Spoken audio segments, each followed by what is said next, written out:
sigh with me, South Africa. There could be good news as far as the budget speech is concerned next Wednesday. Pricewaterhouse Coopers says there's no significant tax changes expected in the finance minister's budget speech. Forgive me.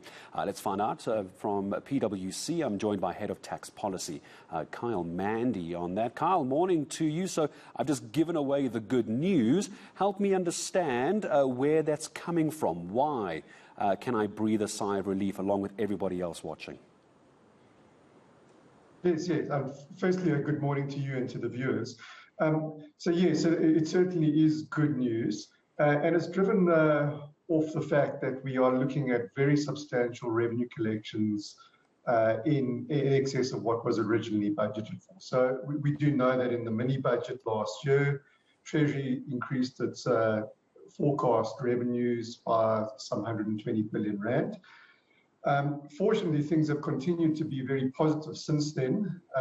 Even that number is now considered to be conservative, and we're now expecting the actual revenue collections for the current fiscal year to exceed the original budget from February last year by anywhere up to 200 billion rand, but at the very minimum by 150 or 160 billion rand.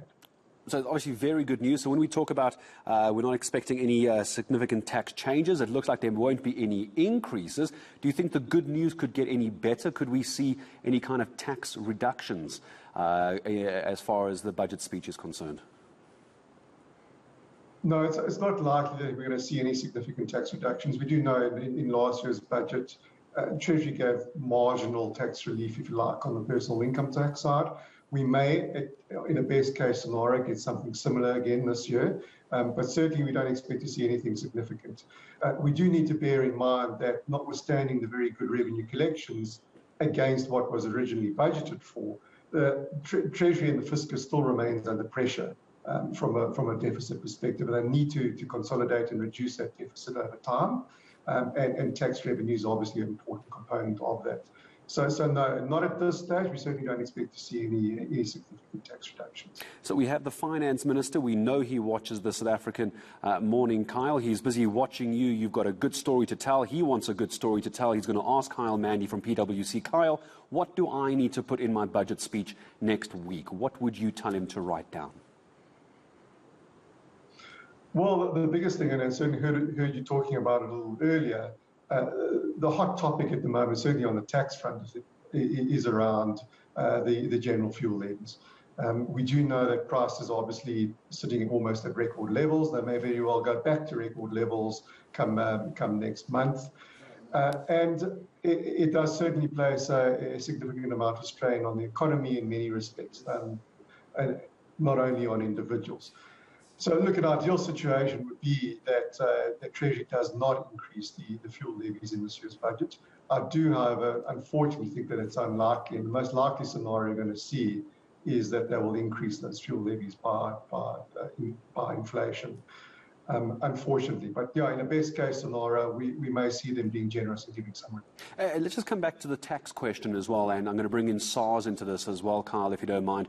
The issue is always going to be that while tax revenue has gone up, we could see some kind of at least non-significant tax changes. It's still about revenue collection. I can almost hear the finance minister saying revenue collection is still a problem. So the money they're getting from people who are compliant is good, but there's still so many people and companies that simply aren't doing it, are there? That's quite correct. Yeah. So there's no question SARS has made very good strides in the last year or two in terms of improving its performance and improving the levels of compliance and the collections. That said, there's still a long way to go to get to the level where they should be at. We certainly put the tax gap in South Africa at north of 200 billion rand, and SARS themselves, as I understand, estimate the tax gap at anything up to 350 billion rand. Put that into perspective, we're talking about a tax gap of anywhere from 4% of GDP up to 7 or 8% of GDP. So those numbers are very significant, particularly when you consider that our tax to GDP ratio sits at around 24% currently. So we're talking about a very significant numbers.